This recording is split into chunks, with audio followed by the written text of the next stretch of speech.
Good evening, everyone, and welcome to another episode of our Bone, Blade, and Blood saga for Legend of the Five Rings, 4th edition. I am the Ravnos Archon. My name is Will, and I'll be your storyteller this evening. And last we left off, we opened up with Tamori Mori because we missed them. We hadn't seen them in some time since Season 1. And as we caught up with them in Shiromori-Sato, and what they were doing after the events of Season 1, we got to see that they were still living with Bayushi Taimara, that they had added a rascal of a little panda to the other cats and creatures that would kind of come over to the house to eat. We found out that the raccoon in question is named Gomi, which in Japanese it translates to trash. So that tells you all about how Taimara feels about this animal. But we got to see Mori receive the letter from the Imperial family asking them to be judge and mentor to some people, to some students who were coming to Kurokumo Shinai for the Topaz Championship, that they would be a representative of their clan and to help out with the selection process for this year's Topaz Champion. So immediately they took off for the tea house. They asked for the most expensive tea as a gift to give to the new Daimyo, and immediately had it billed to their father and that side of the family, which for those of you that are keeping score, that turned out to be 70 koku worth of tea, which is about 14 years worth of service that Mori has to do for the Empire to afford that tea. But they requisitioned a horse. They managed not to get thrown, not to get eaten by the animal, and to actually survive the trek south towards the new village where this is taking place. And immediately when they got to Kurokumo Shinai, they saw that bad luck had either followed them here or had just waited for them to arrive, because the first thing they hear is a scream. They get to see Doji Izanagi rushing into a tea house, because everything happens around the tea house. And inside, we got to see that there was a young woman who was murdered. There was a pool of blood, a slash down her spine. The windows were closed, doors were closed, nobody had seen anybody come in or out, so the mystery was afoot. They found out that the young girl was one of the favorites of the Lord's younger brother, who is named Akachi, and as such, they quickly tried to discover why the young lady was murdered. They found symbols, almost bringing back memories of the events of the first season, but these were a little different. This is the kanji for fire, which up until this point has had nothing to do with all of the kanji that they had seen before. They immediately called in the Shugenja. They found out that there was a kuni amongst the crab that were in the village, and immediately had her come over and help with the cleansing of the room. And as stories were shared and backgrounds were dispensed between each other, they discovered that this kuni is actually the teacher and mentor of Kuni Seizo, their friend and associate. But we left off with everyone turning in for the evening, and so we will find them the next day. Good to see both of your faces. Hello. Who wants to wake up first and handle their part of the morning? Well, I think that Doji would probably wake up before Tamori. I'm not gonna lie. Most probably. So probably Doji. Yes. Okay. Okay. So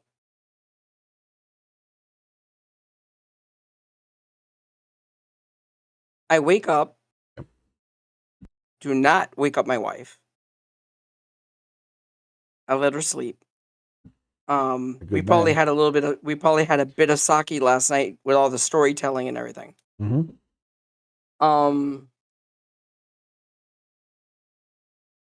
So I'll leave our tent after I get dressed, of course. And I go looking for my daughter. She is observing. There's a couple of other crane students that are there. They're squaring off against the crab students. And just from a skill perspective, there is no chance any of the crab are going to hold a candle to your daughter. They're clumsy, they're sloppy, they telegraph all their movements, and she's kind of sitting off to the side with one of the other teachers.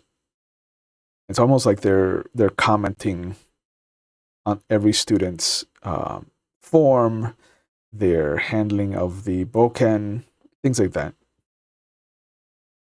I know too many crab to fall for something like that sometimes. When I'm looking at the students, I'm seeing who's hiding what they're really capable of. Oh. Let's have you do the first roll of the night then. And let's do a kenjutsu. Kenjutsu? No, let's do a Yes. kenjutsu, but Okay, attach it to perception instead. interesting. Okay, perception. Yeah. Does my focus kick in because it's a katana? Yeah. Okay, so it would be U or T or E? It would be E. E. Okay. Yep.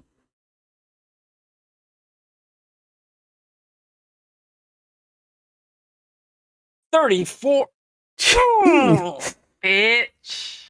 34. Ah, damn. Can't hide. You can't hide your skills from me. Those Tell it all, are Chewie. Tell it all. those are two numbers that Mori has never seen before. So I'm literally not involved in this story. Go fuck yourself. oh, that's like 3 times an average Mori roll. Oof. How many times did you drink last time? Because I remember being a couple swigs, my friend. Yeah. Yeah. Her number's really impressive last time. It She wasn't- probably hit. They're getting better. She did get over 50% of what I just rolled at least once. Once. Yeah, this is why today I have no beer. I see that. You talk a lot of shit, but you don't back it up. We'll see what happens. We'll see what happens next week. So you do notice that one of the boys is just a little too clumsy. And it looks like he's definitely hiding something. It's not Kakita level, but he can definitely be dangerous. I make a mental note of that, and I listen for his name. Yep. To remember that, and I'm using my photographic memory. Yeah. Just to remember his name, to remember his footwork. Okay. See if there's anything out of the ordinary. I'll bring it up to my daughter later. And I just walk over and sit down with my daughter. Yeah. After a bit of the sparring, there's a final clap, and the teacher separates everybody. The crab bow real low to the crane, and you hear somebody refer to the young man that was dangerous as Hiruma Gojen. Write that down. Because you never know. Yeah. But your daughter kind of nods and smiles as you sit down with her. And as everybody's kind of walking away, she kind of leans in. She's just like, there is no one here that's going to challenge me. I'm kind of sad about that. Question. Honor-wise, as a judge, I can still guide her. I just have to judge her honorably during the actual combat, right? Correct.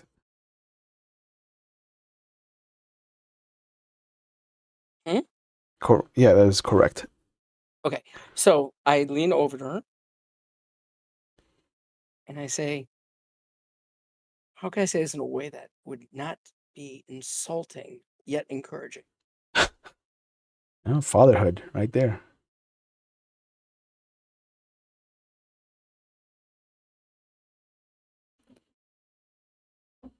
Your uncle's cousin, Mortagun, he hides skill that you missed. Do not fall for the crab's outward clumsiness. Sometimes they do that to draw in their opponents. You see her kind of raise an eyebrow at you. And then I've traveled with a crab longer than most. she nods and she's like, but you've never talked about Uncle Laguro's hidden skills. He doesn't hide them. Did I tell you about how he helped me face down Uni just a few weeks ago? Was it weeks ago or months ago? At this point, it's been a couple months. Months ago? She nods. He doesn't hide his skill from me. There's no advantage to it. But here, everyone has an advantage to hide what they could do. Like I told you to keep something in your kimono until you needed it. Watch that one. He's dangerous. And you see her start to kind of look in his direction, but not actually look at him. And for a moment, given everything that you've experienced with some scorpion, like she gives that vibe off suddenly. My daughter gives that vibe off? Yeah, like she is. You know that she is studying the Hiruma, but she's not looking in his direction. Like she has him in her field of vision. There's a smirk across my face. I'm looking away. Yeah. But there's a smirk across my face because I'm realizing how freaking dangerous she is. Yeah. I'm like, God damn. Yeah. It skipped my father. It skipped everything from my father. Skipped me and went into her. Yeah, she's an interesting person to watch yourself, and there's a moment where somebody brings up the fact that they think she's going to be the one to take the crane title, at least. Yeah. And you see the Hiruma turn his attention towards her, almost like he had not paid attention to her during the whole time because she wasn't sparring. And you see them start to talk to each other. Oh, they're talking to each other? Yeah. And fair enough. She makes some excuse to kind of help take some of the extra armor and follow him to the crab encampment. She's safer with the crab than most any other group, so yeah, go ahead. Yeah. Besides, Hito Ugo would probably see him there and be like, keep an eye on her. Yeah. But the morning exercises have started in earnest, and as the yelling starts to kind of travel through the city of people doing exercises, we come to Tamori Mori's room, and I don't know if you remember what Pete's last words were to you. Didn't he say that he's like, welcome? Because like I didn't have a tent. I thought I slept in like the tent with everybody. I thought this was a communal tent. It is not a communal tent. I don't think you remember how I looked at you and I looked back at my best friend and I said, fix it. Yeah, you did. But then the next day it arrived and I didn't have time to fix it. Oh. What? Do you not know how fucking time works? No, do you have your own tent that has been given to you? Nice. I thought I was like, like they were sleeping and I was in the corner. Oh God, no. No. I was just watching. It's fine. Yeah. But the first person I do want to consult with is Doji's wife.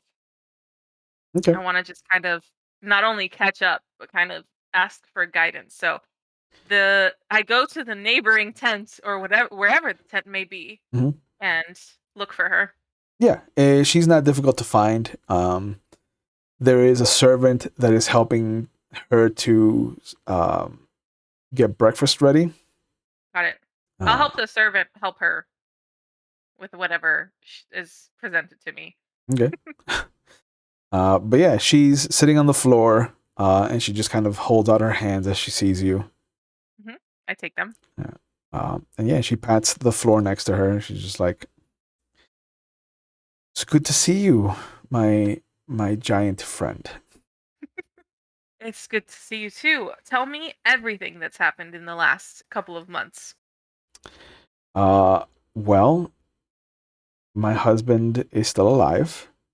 So That's a great start. And also, I told you so. Yeah. Continue. yeah. So somewhere the fortunes have yet to smile on us. And you see a smile kind of suddenly creep on her face and then immediately vanish. Okay.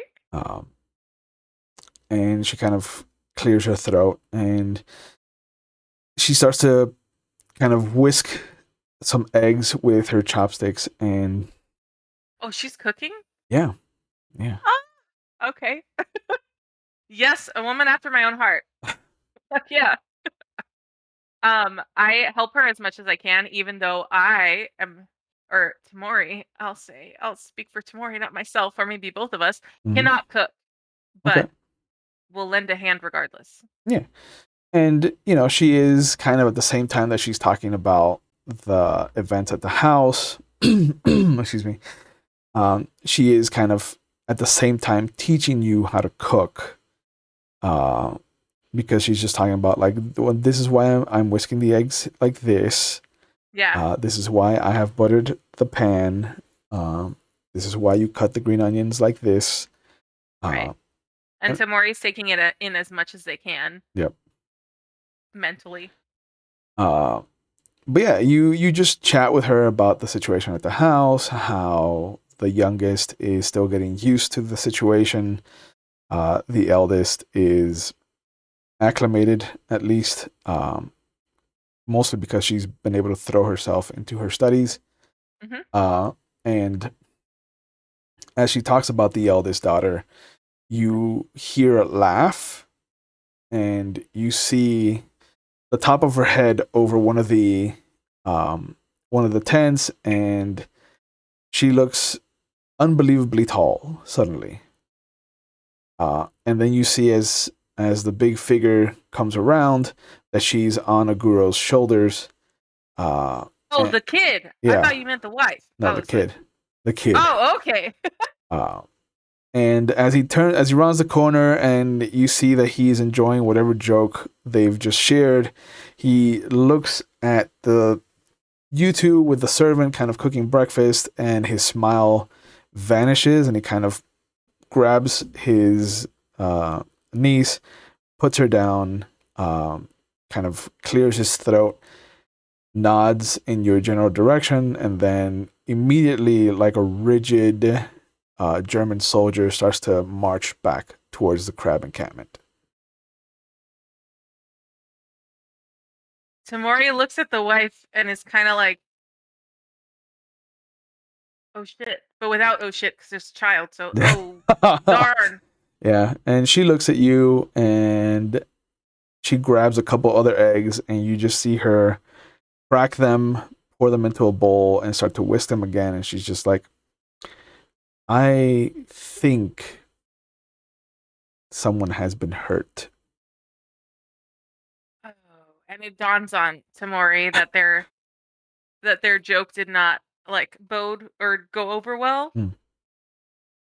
So the immediate next question is, how do I apologize? Like with a very big question mark at the end of that sentence. She looks at you, and you see her pour the whisked eggs into the pan as she rolls up the previous eggs that were cooking into a nice little like round omelet. And she pulls it onto your plate. Got it. I think with him in particular, my husband might be a better judge of character as to how to proceed. Tamori nods and is like deep in thought with the eggs in hand. Yep. And thinks and is like, I'll be right back. Takes the eggs and runs towards Aguro. Okay. You see that he is standing outside his tent. He is in the middle of taking off his kimono. Oh. Okay, so I approach like this with eggs forward. Respectfully and hungrily towards him. And you see him, he turns around and he immediately throws the kimono up like a young lady who has been caught coming out of the shower. Okay. Tamori's first words are, "Hey, hi, eggs." And that's the icebreaker. Yeah, he looks down at them. Oh, I ate already. Thank you though. Tamori nods and is like not sure how to proceed. Yeah, I hope you have a good day. And he starts to slowly sink into his tent. I shout through the tent like, I also hope you good day. Mm-hmm. And then they just stand there with the eggs like, yeah. Fuck. Mm-hmm. Yep. Okay, it's time to find Doji.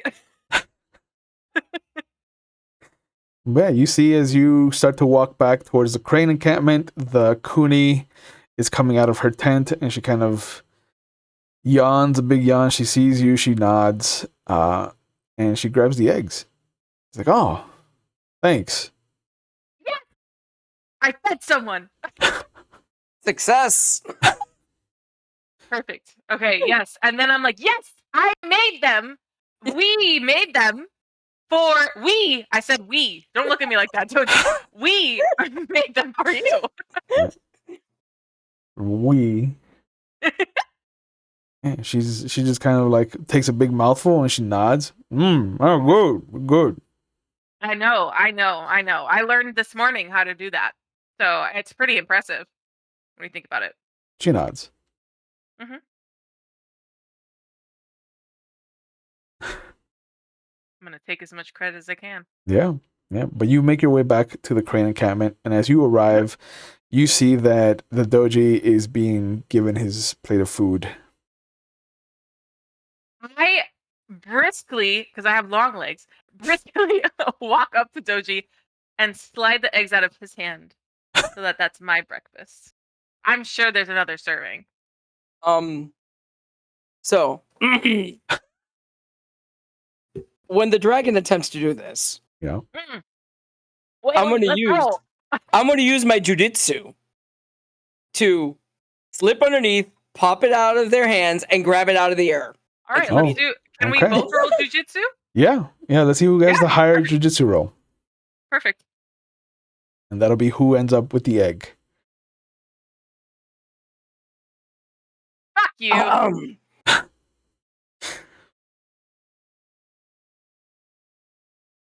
Fine, I don't get breakfast. And then as soon as I catch my plate, I will reach down, grab a plate, and hand it to them.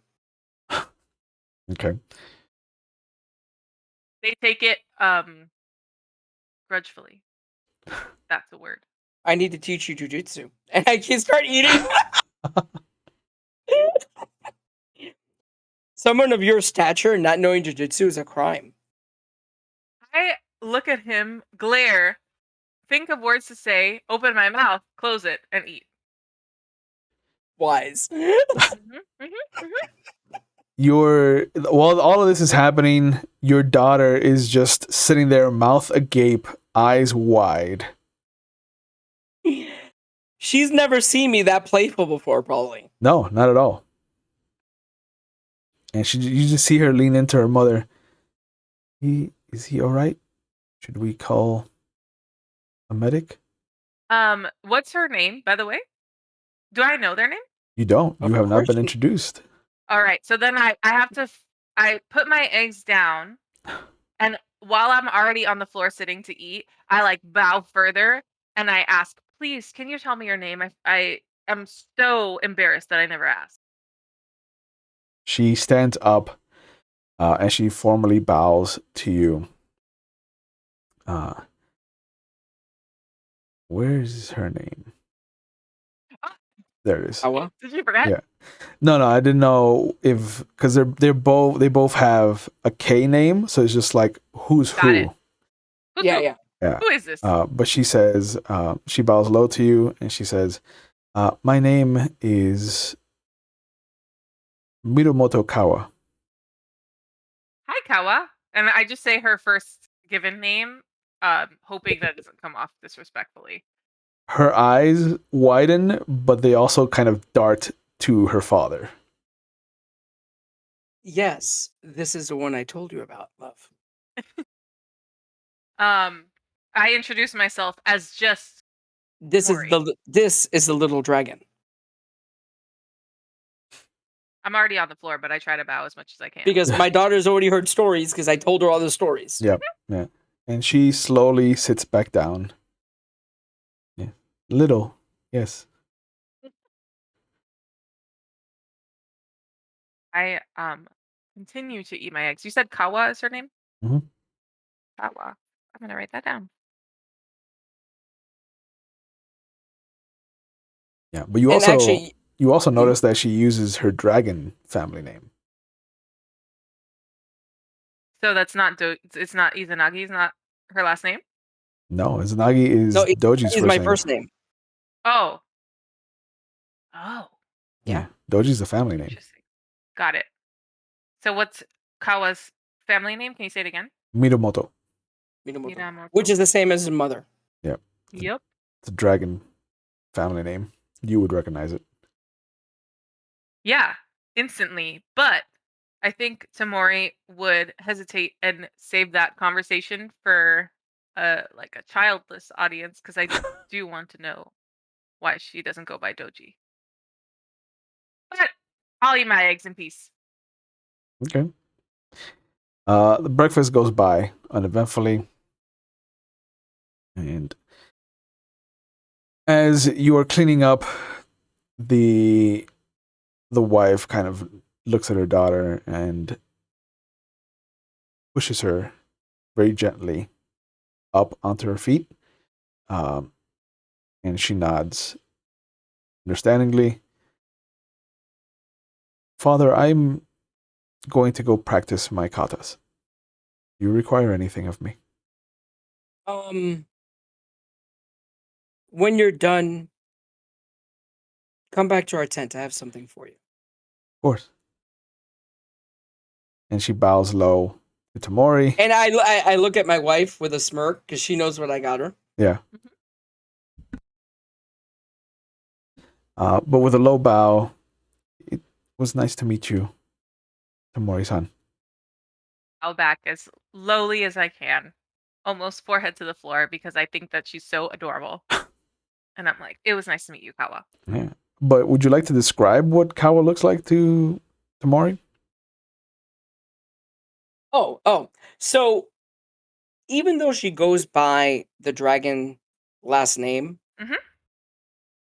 she radiates crane. Like she has the long features. She is strikingly cute, but not beautiful. She has that look to her that is somehow displays innocence. You've heard me describing them before when we were talking before. And she has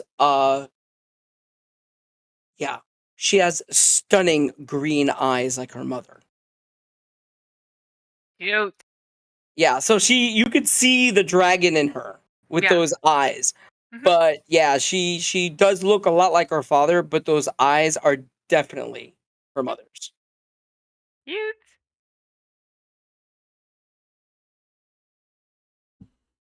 But yeah, his wife kind of looks over once she's out of earshot. So, did you fix it? I look And immediately. what I do is I turn with my food and I lean back and I'm slowly eating, staring at her.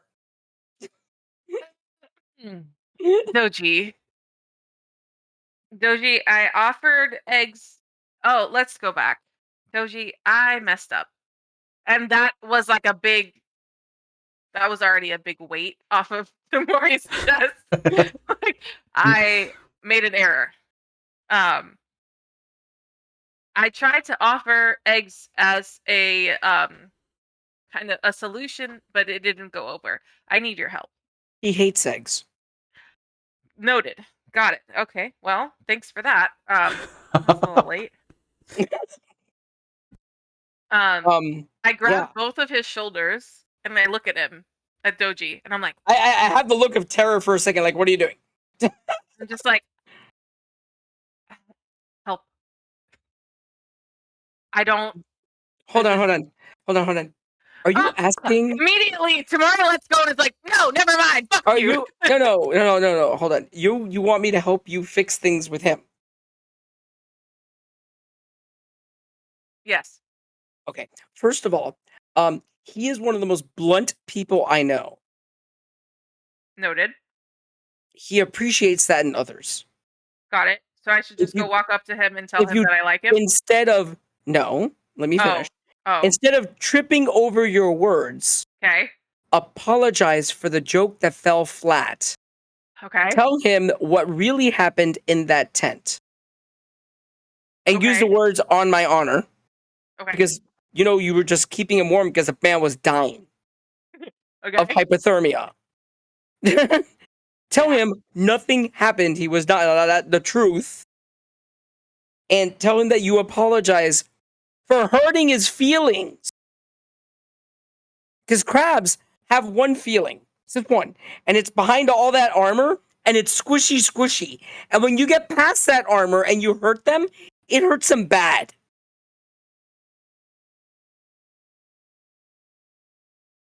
I have never, in all the years I've been with him, I have never seen that look on his face before. That doesn't help. Okay. Fine. I've never lied to you. Why would I start now? I hear you, Doji. God damn it. Fuck. And I look at my wife and go, anything you would wish to add? I have to agree, and as subtle as I could, I seconded your eye roll, Mori-chan. But thank you. It's true. Crab have the smallest of tenderest sections where they hide their feelings behind massive biceps that glisten in the sun.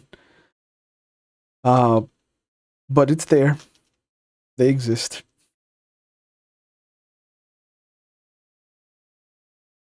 Think about the life they lead when they're younger.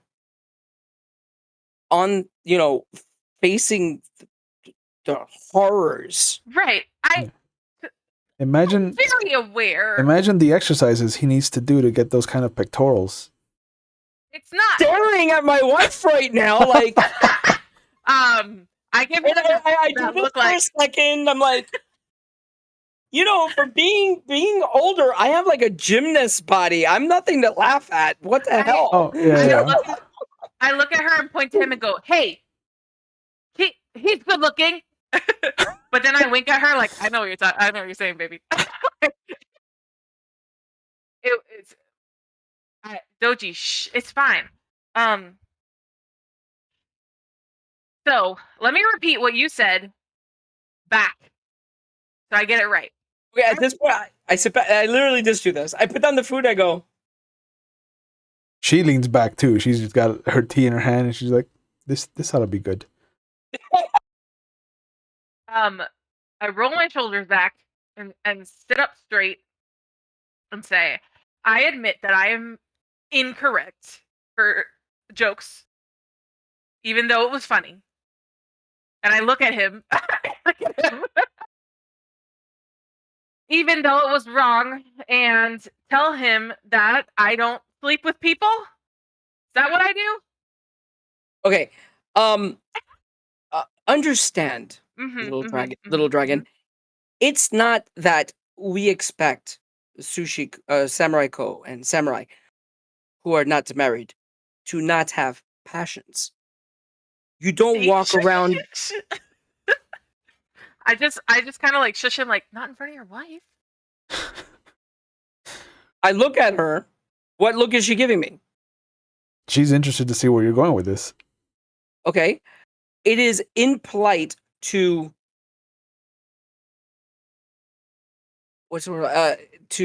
because no, that wouldn't be a proper word, to announce such events.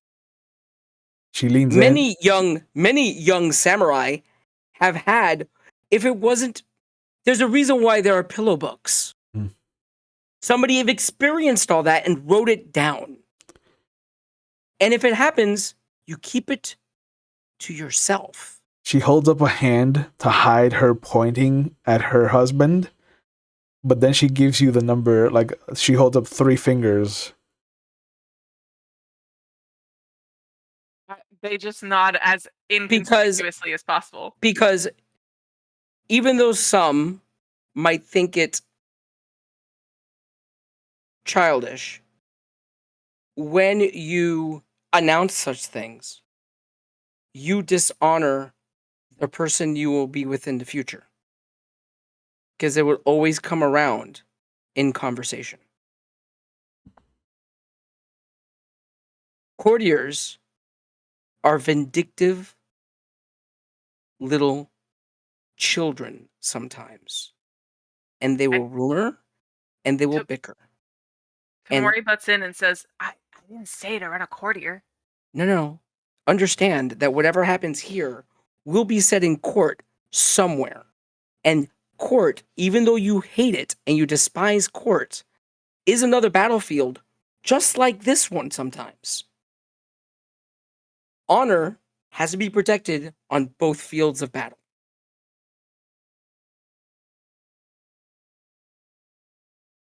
Deep breath. Tamori resets themselves and is like, you're right, Doji. I will go fix it. Happy? Yes, and may the fates be with you. You'll need them. Okay. Hold on. I go to my tent. I get the sake bottle with the cups. And I give them to her and I go, peace offering. Though he likes gourd, he loves that sake. Tamori takes it, thinks about all the things they have to say, stands up, looks at Doji's wife, and is like... She nods, and then she tosses an apple at you. An apple? Yep. Nice. Okay. And then I as I hold the apple, I'm like, just to clarify, like, he likes this? And apples. And apples. That's what I was pointing at. She kind of shakes her head. She's like, that's not for him. That's for you. That's for me? It might help. It might help to bite something that you're actually allowed to bite. And then she puts a fan up to her face. Doji, like, sir. Okay. There's a reason why I married her. Anyways, so I'm gonna go check in on our daughter. I'm gonna go check in on And I look at my wife and I go, would you like to be there for the presentation? Please. And I will help, and I will wheel, take her with me then. Okay. And we go by the tent to pick it up. Excellent. So they're gonna go do that. Let's follow Tamori Mori with their apple, and their sake bottle, Sake. cups. Yeah. So Tamori approaches the tent, hoping that they're still inside there, and knocks. How does one announce that someone's outside of a tent? Just clear your throat. Oh, okay. You see the Kuni, couple tents down, is now in full makeup, and she looks over at you. She's like, "If you're looking for the big guy, he's by the river with some students." Oh, thank you. Your makeup looks incredible, Thank you. as always. Would you like an apple? Sure. I hand her the apple, and Takes a big as I do, crunch out of it. You're good at biting apples, aren't you? That was a weird comment. I'm gonna walk away. The river? She points. Okay. I follow wherever she points to. Yep. Go towards the river. Yeah. You see, as you arrive at the river, that there's about 3 boys and a guru, all shirtless, all in the river, just kind of like horse stance. And then you just see him shoot his hand into the river, and he just comes up with this big, massive kind of rainbow trout. This is a bad time because he's fishing, obviously. Yeah. And you see him just kind of like, he's laughing with the boys. He's talking about how this can help with stamina and the stances that you need for combat and things like that. And then he sees you, and you see that the fish just slides out of his hands and just whaps the shit out of one of the little boys. And he goes tumbling back into the water, and the fish just kind of splashes and swims off. So my instinct is to like go help him, but how far into, like, would it help if I went? How far is he? There may be like 30 feet into the river. I can't make that in one. Like, can I? No. No. So I don't know how to approach a situation, so I guess my only response is to walk towards him in the river, towards the boys. Okay. With the sake bottle and full clothes, like walk into the river. Yeah. Mhm. I mean, the river has a very long, shallow end, which is where Okay. they're at. And as he sees you walk into the river with your full kimono on, he quickly helps the boy up, and he starts to usher the boys away. And you see him trying to figure out what to do with his hands. Like, he crosses them for a moment. He then puts them on his waist, and then he kind of just like brings one up to his head. He's got the other one behind his back, and he's just kind of like scratching the back of his head, hustling his hair about. As I approach him, I pour 1 cup of sake. Uh-huh. And before I even say anything, I just give it to him. I'm just like, here. And then I pour myself a cup before I say what I have to say. Okay. So I take my swig, and then I say, I'm sorry. Just like that, like as uncoolly as possible. I'm like, I'm sorry. For what exactly? For saying, how far are the kids? Oh, they're at the river's edge, but all of them are just like leaning close, trying to hear what's going on. Right. So Tamori looks over and gives them the eye, and is like, looks back at a girl and is like, for things that I have said that were untrue, that I can't say in front of children, because it's not true and I don't need them to know. Kind of looks at them. Go! And Get the fuck out of here! and you see them just start to pack up their things, but it's very slow. I'm sure it is. I'm sure it is. They're like meticulously folding their own kimonos.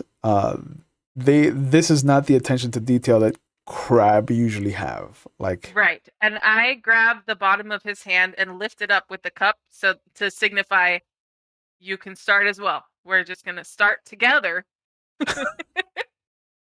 And I pour myself my second cup. yeah, you see that his eyes widen. He kind of holds onto the drink and brings his hand back down.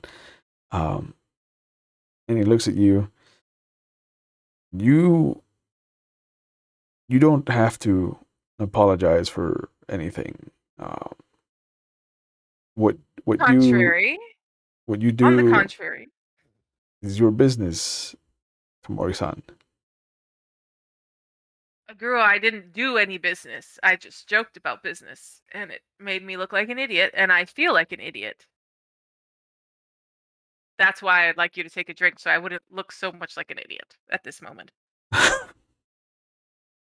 He goes, but you've poured yourself two servings. And one of them's for you. Here you go. Yes, but this is bad luck to serve yourself. You bring on the misfortune of who knows what curse. And you're Then I in a hand him the river sock. in your full kimono. I look at him and look at my outfit, which is soaked, and look back at him and say, I don't know how to do most things eloquently. Have you You're even just- introduced yourself to the Daimyo yet?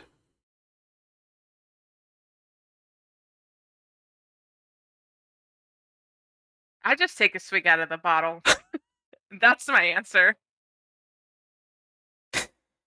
At this point, you see him kind of sigh, Technically, she didn't serve herself. technically. And you see him just down the drink you poured for him. And then he grabs a bottle out of your hand, pours the drink, and then hands it to you. Thank you. First things first, then. Mm-hmm. And he motions for the river's edge, where you see the boys kind of like suddenly now there's like a fire lit under their ass, and the moment they see that you're starting to walk towards them, they just rush off. Got it. Yeah. But as he walks you to the riverbank, he's like, "Do you have another kimono?"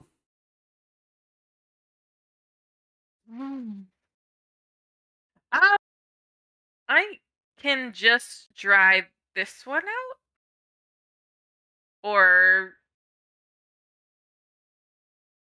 figure it out as we go along. I look at him and then I'm like, Doji knows the answer to this question. He knows the answer, but I don't. Then we must find Doji then. Before we move on, I would like to say I apologize again for making an ass out of myself, and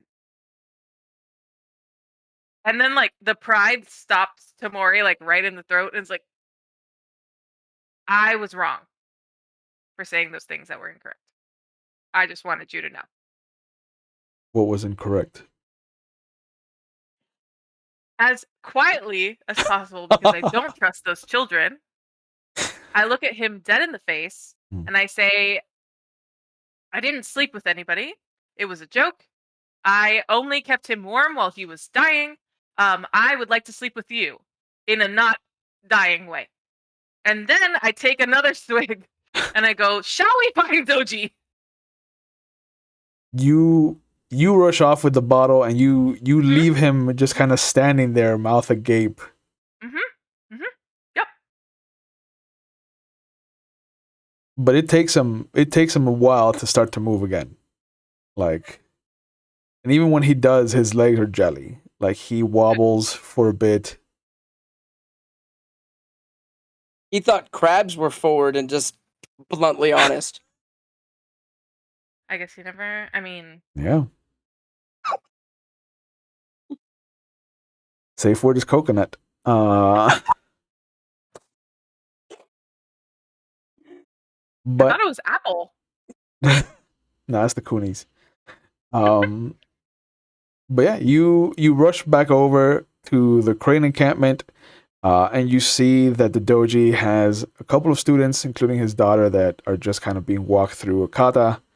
And even as you are rushing back towards him, like Aguro is still kind of wobbly behind you. Like he every so often, like he's holding on to something, just kind of like breathing, trying to, and like you see him just like putting things together in his mind, like did they mean like actually like in one tent, in one bedroll? Like he is trying to compartmentalize everything. I would like to approach Doji and show him like my state of like already half drunk and also wet everywhere, like literally from a river, and be like, I fixed it.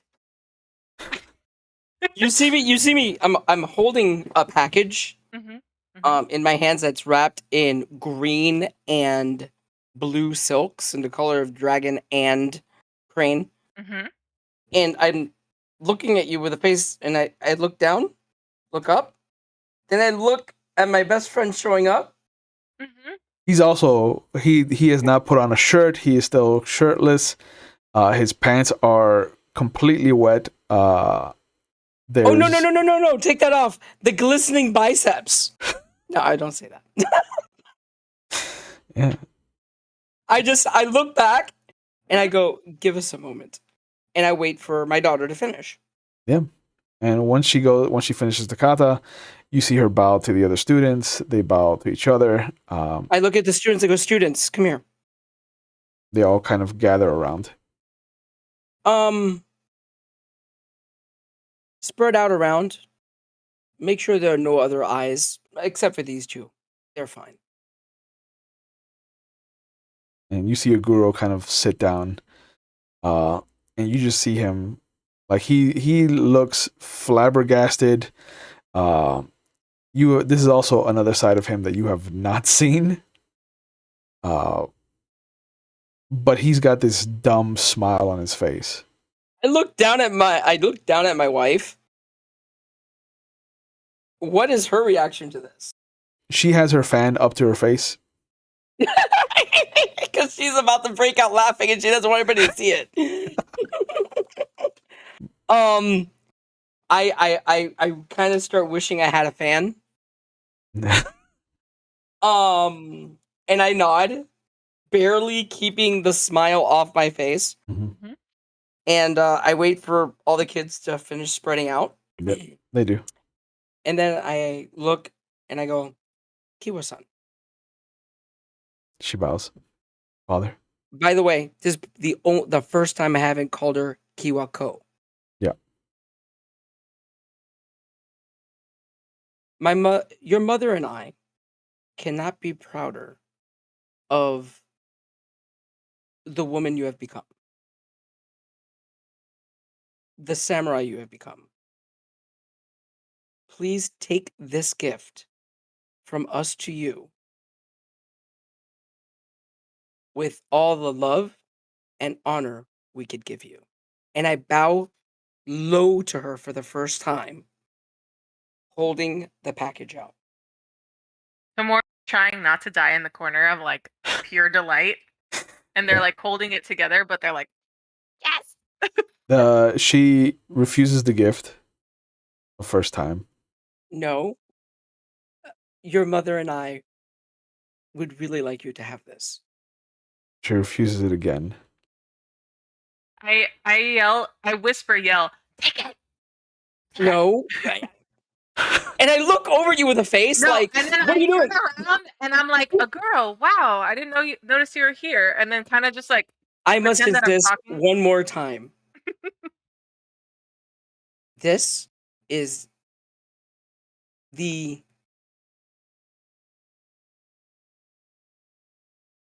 this is only a pale reflection of the love that we have for you. She refuses it a third time. It is And I unnecessary. quietly just, I don't even offer one. I just do it a physical offering to her. And she bows low as she picks up the package in her hands.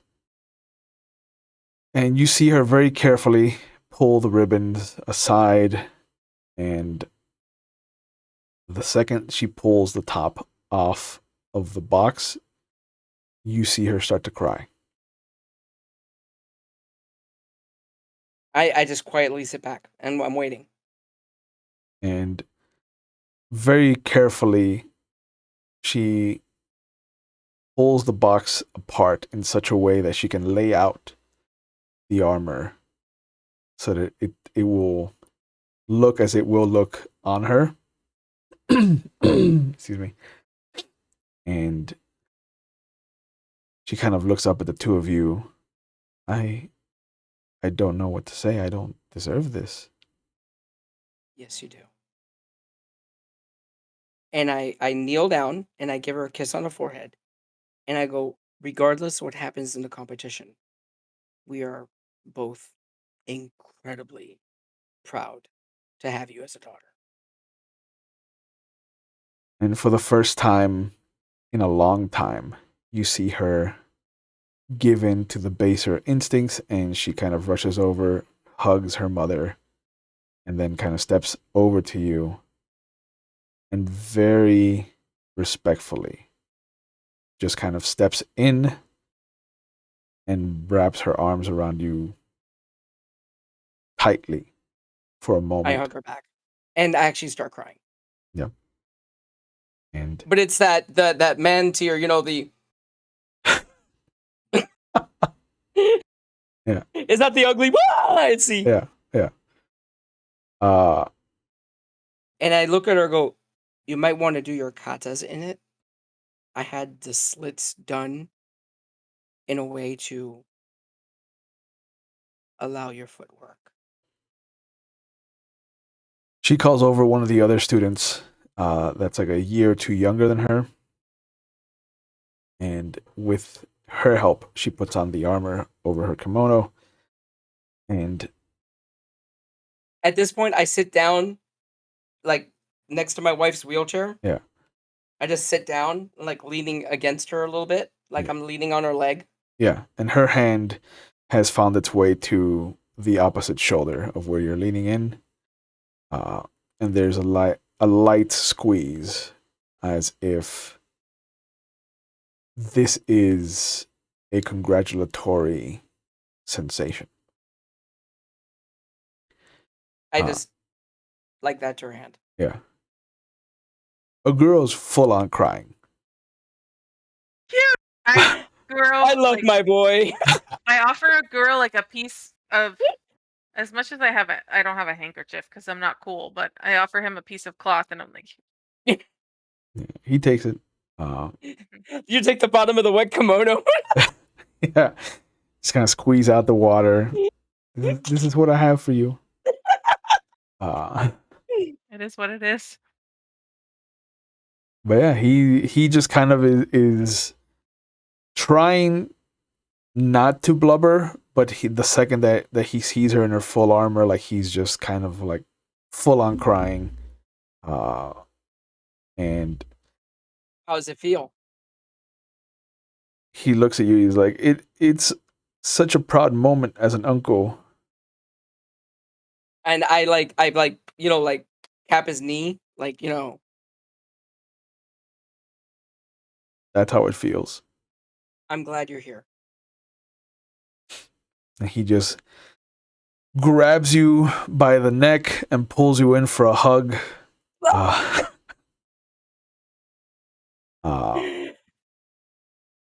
While this is happening, Mhm.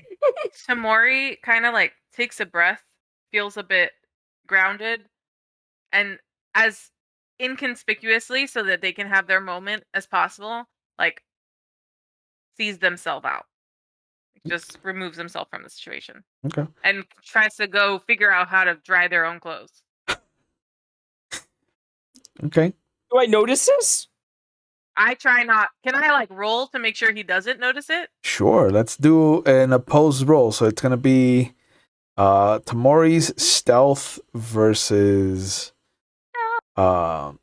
Doji's investigation.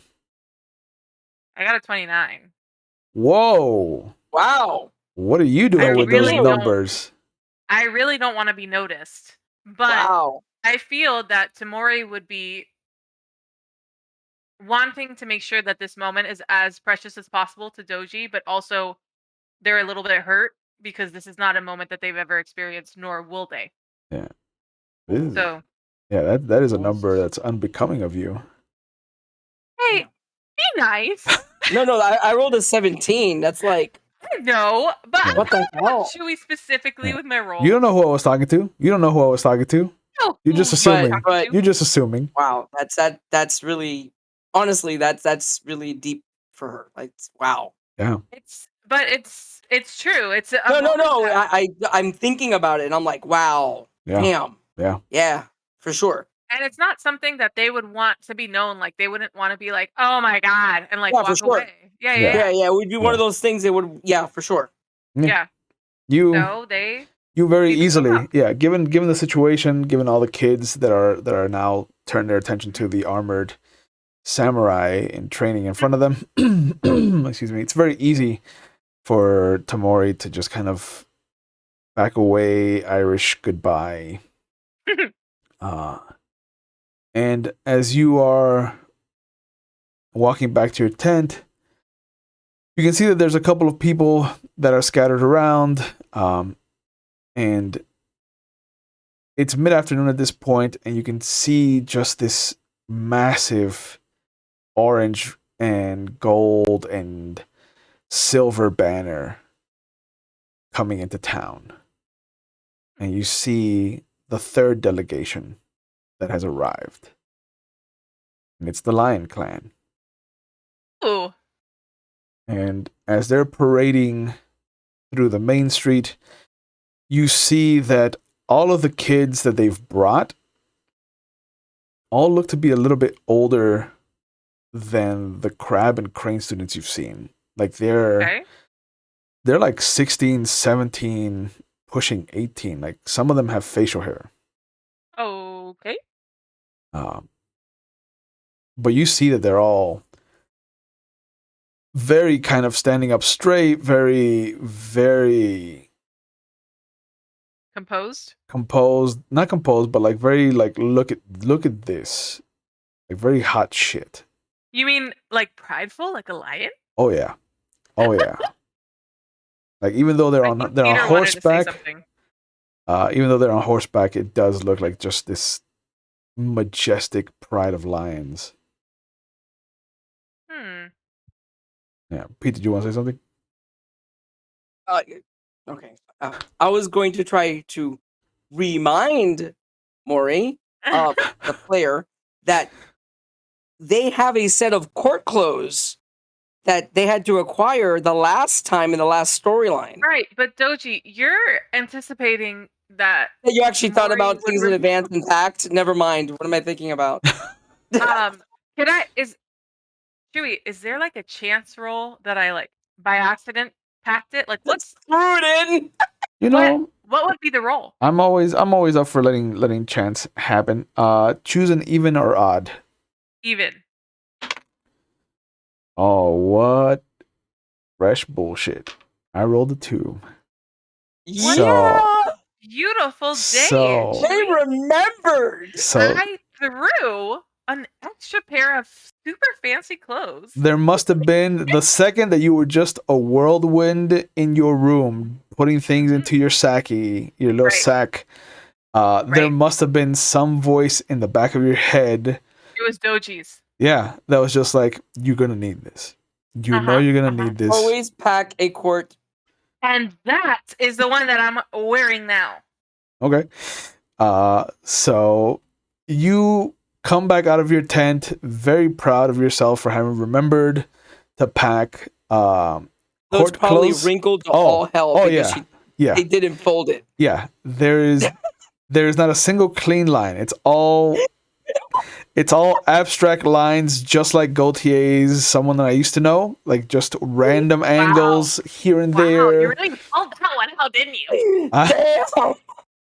The second that you were like, I want to have court clothes, I was like, oh, you're gonna get wrinkled fucking clothes. I'm telling you that right now. I'm gonna go back in the river and straighten them the fuck out. I'm just kidding, Doji. Don't look like that. That's how you do it, Billy Joel. What are you doing? But yeah, you see that you come out, and for you, your court clothes are the nicest set of clothes you own. Of course. Yeah, duh. Regardless of the 35,000 wrinkles and just the odd shape of origami that you could make out of it. Yes, this is all correct. Are you trying to say something wrong? No.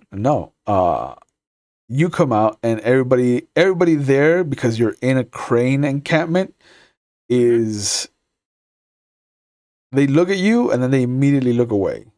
Like they shouldn't have looked in your direction. What a strange superpower. Okay, so all the crane there know that this person's important to me. Mm-hmm. Would any of the courtiers see this happening and be like, shit, I have to step in. Doji would kill me. Yeah. There's definitely one student that was trained by your very own sister. Oh damn. Mori's fucked. And so yeah, you see a young girl come over, beautiful silver hair that is just long enough to kind of come to the middle of the shoulder blades, the soft gray eyes. There is no contour line out of place on her kimono, and she kind of comes over, she opens her fan, and she holds it up to her face as she motions for you to kind of come down to her level, because she is like just barely north of 5 foot tall flat. I come down to her level thinking very clearly that she's flirting with me because I am not good at social cues. Yeah, and she holds up the fan in the direction of both your faces, but away from everybody's prying eyes. And she goes, Mori-sama, it would behoove me, as someone who has been taught by Doji's sister, that we must fix your clothing immediately. I almost gasp but hold it in, like, this is my best outfit. What are you talking about? She tilts her head like she doesn't understand how you don't see the difference. And then she kind of she points down to herself, and you see her just run her hand down like the seam line of her kimono. And she goes, this is how it should look. I mimic her without fully understanding and going, yes, like seeing what she sees but not at all. Yeah. And I'm like, what an embarrassment I am. You should definitely help me. Yeah, and she grabs your hand and she puts it up to to hold the fan in place. And then once she grabs two portions, like the top portion and the bottom portion of your kimono, the same kind of fold. And then you see her stretch it out as taut as possible so that the wrinkles disappear. She goes, this is how all of it should look, Tamori-sama. And then it finally clicks, and then there's like an image of like, oh, you have to take care of clothes for it to look a certain way. Little spark of euphoria. Yeah. And she grabs the fan very carefully out of your hand. So all I do is say, help. Okay. Okay. And she rushes back to her tent. She comes back with what looks to be a bowl and what is a stone slab with a handle on it. She grabs some water. She sets the bowl over the fire to boil, and then she just dips the stone into it, dries it, and then sees that you're still wearing the kimono, and she's just like, Mori-sama, please take it off so that I may straighten it. Oh. So I completely take off until they tell me to stop, because I don't know what should or should not be wrinkled. Yeah. I take off layer after layer Oh yeah. until they tell me By to the stop. third one, she sees what you're doing. She's like, no, you can stop. You can stop. I just need Good. I just need the obi and the kimono, please. Yes, ma'am. And then I give her what I have. So what am I wearing in public? You're not. You're in your tent. But you Perfect. do have what is just a very simple white undershirt. I mean, it's supposed to be white. It's probably closer to beige at this point. Yeah. And then you have a light pair of hakama pants. Cool. Knowing Tamori though, I would imagine that the inner hakama are probably shorts. Got it. Yeah, that suits a little bit better. So, she takes the kimono, the obi, and the main hakama pants, and she puts them out, and she just starts to iron them. Yeah. Just using the steam off of the boiling water to catch on the stone, and then using that heat to kind of just straighten everything out. Tamori watches her in complete awe, like this is witchcraft. Yeah. Oh yeah. This is something you've never even heard of. Not even tried. And she finishes up. She tells you to go ahead and put it back on. And Doji and his family arrive just as excuse me, Tamori comes out of their tent with a pristine, beautiful, what I would imagine is green and yellow kimono. Mm-hmm. Would you be proud of your dragon colors? Or would you want something different?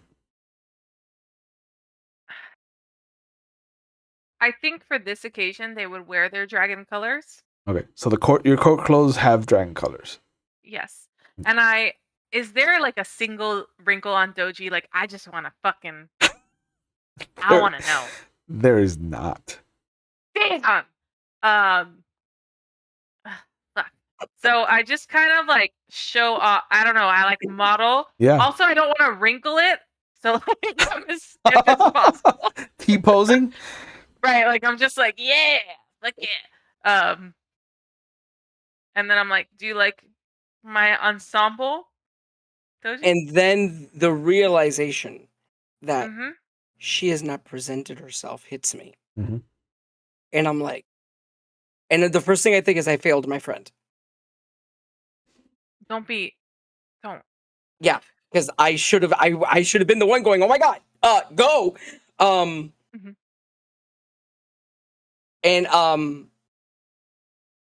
would you like, the best thing I could offer is, would you like some company? Yes. Would. And then I take, is your wife with you? Because I want to take her hand instead of yours. Of course. Okay, perfect. No, dude, you're taking the best courtier here. Go right ahead. Then I offer her my arm. Oh, yeah. Well, I know she's in a wheelchair, but still, I bend down to like offer her my arm, and then. What I would do in that case is I would offer you the chair. Yeah. Yay! And I would bow down to my wife, and I go, I will be here if you need me. She looks up at you. She's like, well, we'll try not to get into any trouble. And I look at Mori and I give her dagger eyes like, no trouble. And I give sassy eyes back like, no trouble. And I watched them go thinking they're gonna get in trouble. Almost immediately. But yeah, you wheel the Mirumoto to the courthouse. She does all the talking. Nice. And she just introduces you to the court. You see the Daimyo there. You see the Daidoji that you helped protect back in season 1. You see a couple other magistrates are there as well. But you also notice that there's a youngish man. He has a daisho, and he's just kind of not used to the clothing. It's almost like he's fidgeting as much as you want to fidget. Oh, a friend. And the only reason that you're not following suit is because you were explicitly told by Mirumoto Iku that if for every fidget she catches, she is going to make your life hell with a guru. Wow. Yep, she's vicious. I warned you. Damn. What kind of colors is he in? They're mostly grays, Grays. Okay. with purple lining. Purple lining. Would I know what that would be like? Or what clan it would be from? It's not clan specific. The mon on his chest is also not a clan mon. It's one of the imperial family mons. Oh. So he's a royal. Mm-hmm. Interesting. Okay. Mori takes note of that and tries to behave with Doji's wife as well as they can, letting her take complete lead. Yeah. In all conversations. And the Miwa who invited you, you notice that the whole time he keeps looking in your direction. He keeps trying to. It's almost like he's trying to figure out where he knows you from, even though the Mirumoto has specifically said that you were invited by them. And as the meeting is coming to an end, and you hear that the lion representatives are being announced, he suddenly snaps his fingers and he stands up, bolt upright. He's like, you were in Shiromori-Sato. Yes. They kind of like breathe kind of shakily. Yes. Oh, I've been trying to figure out how I know you. Mm-hmm. And you see his wife grab his hand. He's like, beloved, this is one of the samurai that helped protect me. Who's his wife? His wife is a Daidoji. Okay. Daidoji Urumeiji. The crane that you helped protect. Oh, Yeah. that's right. Yeah. So it all comes into place, and I'm like, oh shit. I don't say oh shit, but I think oh shit. Yeah. Do you think that you would fidget like an oh shit moment hit you? I try not to, but if it happens, it happens. Because I don't know. You want to roll for it? Yeah, let's see what happens. Okay. All right. Do a flat. Flat. Yeah, just a flat stamina roll. Stamina roll. So it would just be your ring. Oh shit! You got stamina 3? Who the fuck are you, bro? I'm kind of talented. Oh my god, your earth ring is a 3. You're disgusting. I should be back to that. Okay, 15. So yeah, I don't fidget. you don't fidget. The urge is there. Like you're like, oh shit. Of course, the internal battle is still being, raging on. Yeah. Like you so want to just like either clap your thigh, clap your hand, just kind of like put your fist in your hand, like I knew it. And to the untrained eye, Mori is standing stoic, a statue. But there is just that imperceptible movement of an arm, microns before you caught yourself, and you're sure that nobody saw you. Good. And you just see the Minamoto just kind of looking up at you, Mm-hmm. and her right eyebrow is just arched straight up. Ah! God damn it! And then she slowly turns back to the court. If there is no further questions or concerns for your guest, Miwa-sama, we will be taking our leave, so you may introduce yourselves to the lion representatives that are coming in behind us. And his wife, there's a moment where you see that she opens her mouth like she wants to say something, and then she stops herself. And then she just smiles. And he kind of nods once the realization has landed on him of where he knows you from. And he's just like, oh, I am so happy that you accepted our invitation, and I hope that Perfect. this is a very different, very safer outing for all of us involved. Bow very deeply and say, ditto. And And hope that Doji's wife doesn't fucking kill me. she reaches out to hold your hand. Mhm. And the second that you put your hand in hers, she is like a vice grip. Yeah! And she's just squeezing your fingers into each other. Mm-hmm. And then she pats you with her other hand. We can leave now, Tamori-chan. Perfect. And I get out of there as fast as fucking possible. Yeah, so you wheel her back, and while this is happening, what is Doji doing? That's a good question. I know that the lion have arrived. Yep. If I remember, I might be wrong. The head of every group introduces themselves to the others, right? Yeah. Okay, I would go to introduce myself. Okay. Oh, before I do that, I look over my little cousin who saved my friend's honor. Mhm.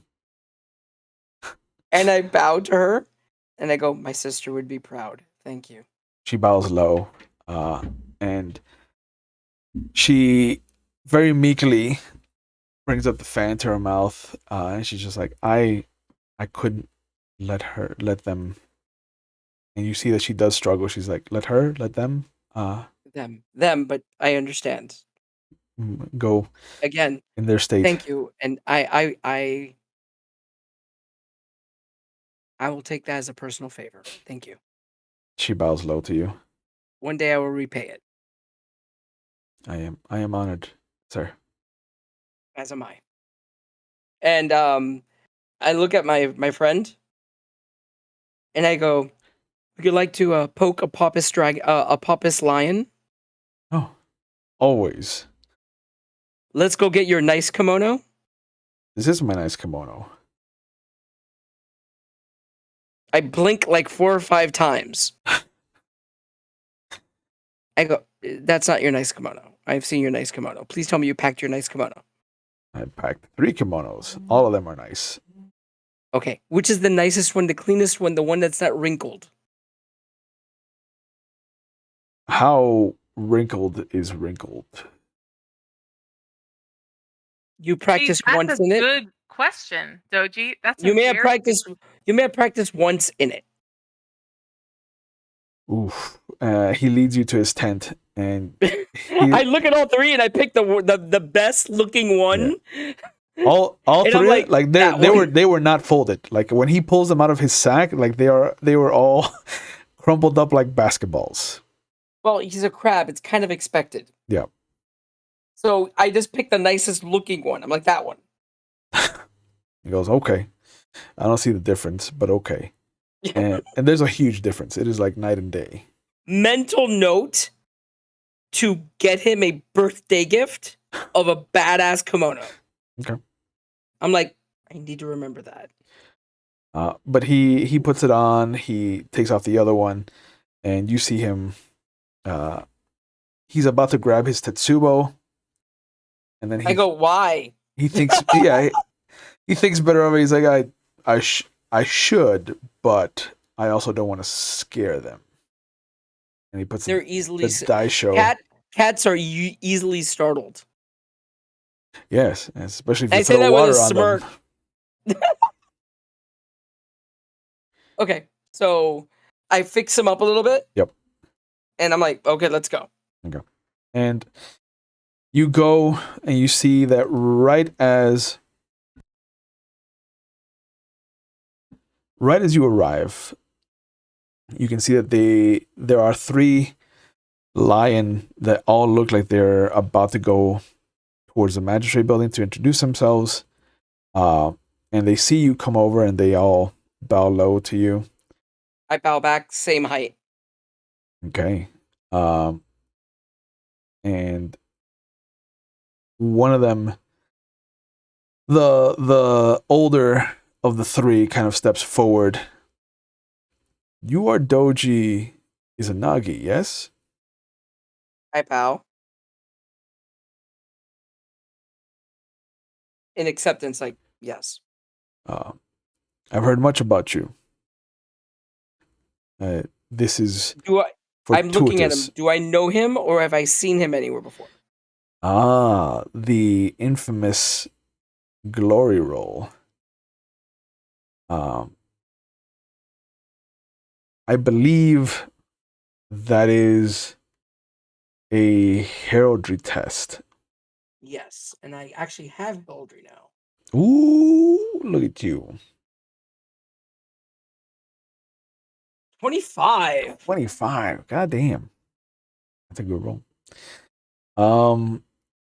He has enough glory that's high enough to recognize him. It is Akoto Yomeri. And I go, and you are Akoto Yomeri. And does he have like a nickname? They call him the Roaring Lion. The Roaring Lion. I've heard much about you. Oh, you honor me, sir. My exploits have been earned on the battlefield. Yours, however, I feel are more honorable, if I could say that. When he says that, because I was waiting for a jab. Mhm. I was waiting for when he says that, I'm like taken aback for a second, and then I bow low and go, "You honor me with your words." He matches your bow. I did only what was expected. The stories I have heard of the Emerald Magistrates would say differently. I just nod and accept and then I step to the side, Mhm. and I go, "And this is my friend," and I motion to him because he's been very quiet and probably feels like, you know what I mean? Yeah. And I go, "Hita Ugo, he's a Emerald Magistrate now, right? Yeah, he is. Emerald Magistrate." And Aguro bows low, and all 3 of them bow low to him. Oh. 2 champions from Shiromori-Sato. Truly, we have been blessed. You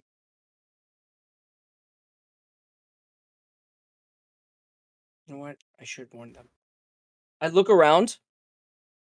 Is there anybody within earshot? Just the 3 of them. I step in closer. And I tell them basically that they need to have the Shinjuka on guard I tell him about the murder, the symbol, Hey, how the use of the kami symbol kind of resembles what happened before, and that they should have their Shinjuku, ward their encampment. Hmm. That it's being investigated. But I thought that for the safety of everybody involved, that I would be the ones to inform them what happened. he bows to you respectfully. He's like, I appreciate the warning, Doji-sama. I bow back. These are my kohai and my fellow representatives. And the two females step forward and they bow. The one female is maybe 2 or 3 inches short of reaching Tamori's height. She is massive. He introduces her as Matsu Nanako. And Bow. the other one is lean, maybe 5'3", short black hair, very cold brown eyes. And she has not stopped kind of trying to figure out how you and Aguro know each other. She's almost like trying to study what the relationship is like without even asking you. But he introduces her as a Kodo Shanarie. I know which one's the courtier. I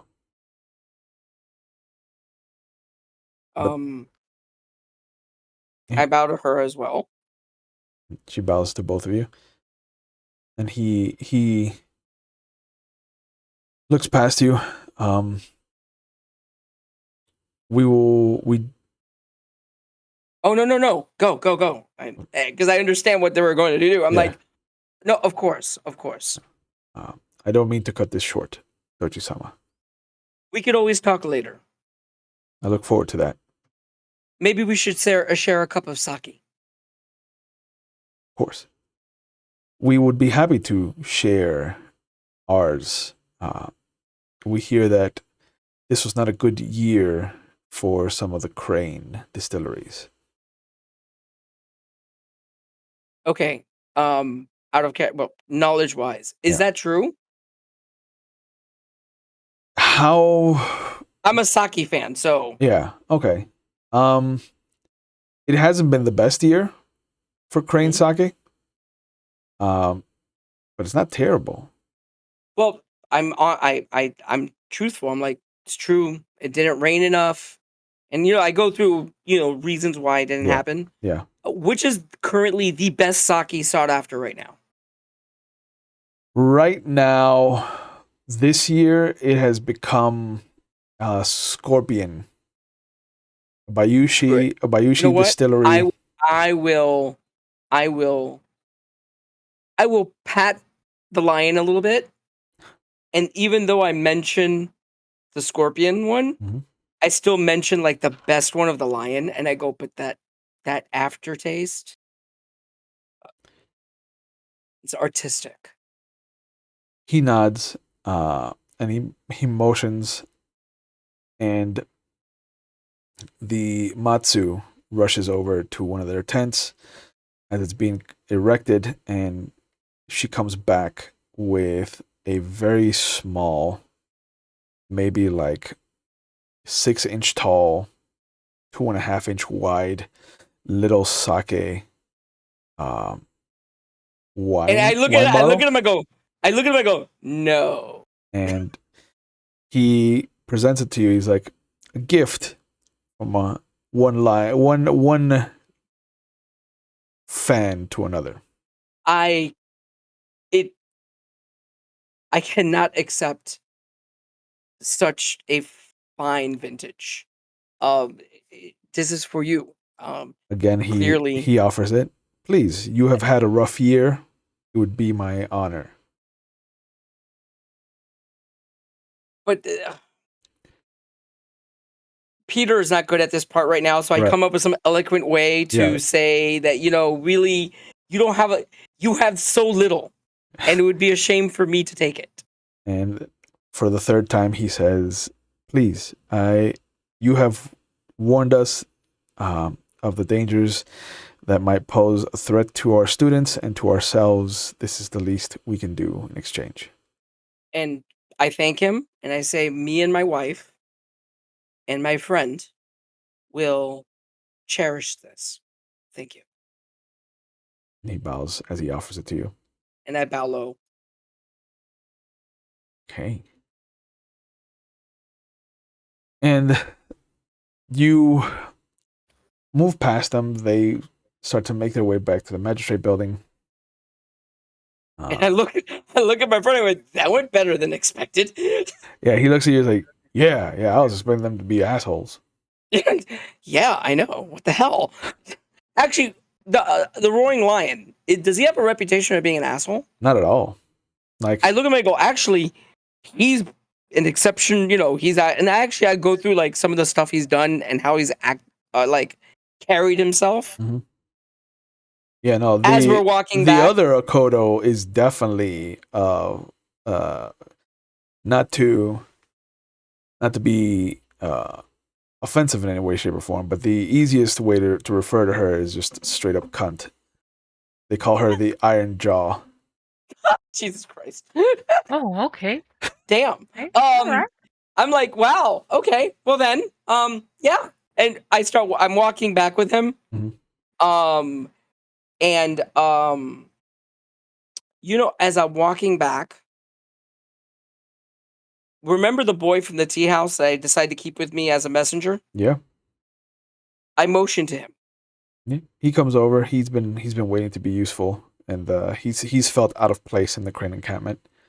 So because he is for now my personal Gopher. my personal messenger. Yeah. Mm-hmm. I will have something on him that marks him as a messenger for the crane right now. Yeah. And I look at him and go, I need you to go to the tea house. I need you to find out if they found out anything else. And we need to know if you could find out the whereabouts of because it's gonna be delicate. We need to go talk to him. The guy's brother, I think it was, Mhm. that was seeing her. Yep. I need to know where his whereabouts is because I need to pay him a visit. He nods and he runs off. And I stop him, Mhm. and I go, quietly, do not make a fuss of it. He nods. I understand. And as he runs off, excuse me, the Kuni comes up, and although you've seen it once, the makeup still kind of startles you. But she comes up, she leans in close to you, she pulls Oguro down to the shared height that all three of you can speak up. Yep. And she goes, I need the two of you. I just found Chantoro's body in the tall grass. Is that the guy that I just sent the kid to go look for? No, that's the Nezumi. Okay, who's Shintoro? The Nezumi. The rat. No. Yeah. Oh God. Damn it. I go with her. I go, Yep. What happened? It's better if you see it for yourself. And she takes you and Oguro into the tall grass. Okay. Do you want to leave your sake bottle with a message, or do you just want to hold on to it? I motioned to, because I'm in the next to the crane encampment, so I motioned to somebody. Yep. And I go, put this in my tent. They nod. And they go. Okay. And as you rush off with Oguro and the Kuni, and Tamori and your wife start to make their way back to the encampment, I think this is a good spot to end it for tonight. So I'd like to thank all of you for tuning in and joining us. As always, Tuesdays are either for Legend of the Five Rings or for our Werewolf of the Wild West, where you might see one of our faces pop back up. Fridays, of course, are for Star Wars, the West End version, because that's the best version there is, and I'll fight anyone who says differently. Or for our Dungeons and Dragons campaign, In the Eye of the Storm, which is a fantastic group of people that I've had the joy of running a podcast with and now get to play Dungeons and Dragons all over again with new characters. And of course, Monday is our dual story, Vampire the Masquerade Chronicle, where you can tune in and see two sides of a story being unfolded. One is a Camarilla story, and one is a Anarch story, all taking place in 1984 Salem, Oregon, asking the question, what if the Beckoning had happened in 1980 instead of in the modern day? And as always, you can check us out either Monday, Tuesday, or Friday. And our once a month for this month is going to be a one-shot Scion First Edition set during the fall of Atlantis on Saturday the 18th. So I hope to get some people in for that. I'm going to do Scion in the Dark Ages, and I think it hasn't been done before, and I think it's going to be an epic, epic story. As always, please continue to wear your masks, continue to wash your hands, continue to keep your distance. And if you are of age, please get yourself vaccinated because we're still not out of the woods yet. Things are always changing, and we don't know when the finish line is going to reach us, and we can't get there unless everybody gets vaccinated. So please, if you can get vaccinated, get yourself vaccinated. As always, mental health is a big part of our channel because it is part of our general health. So if you feel like you need help, remember that it is okay to not feel okay. And if you're watching live, there are phone numbers going up in the Twitch chat. If you're watching us on YouTube, there are phone numbers in the description below.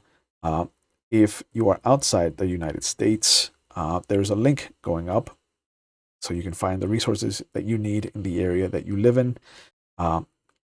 Please, please, please take care of yourselves. If you feel like you need to talk to somebody, don't feel like it's a stigmatized topic or a taboo subject, get the help that you need. And if you are a friend or family member of somebody that is usually a strong or happy-go-lucky personality, please check in on them, because you never know what simple gesture could change the trajectory of somebody's life. So, as always, please take care of yourselves, take care of each other, and we will see you when we see you. Have a good night.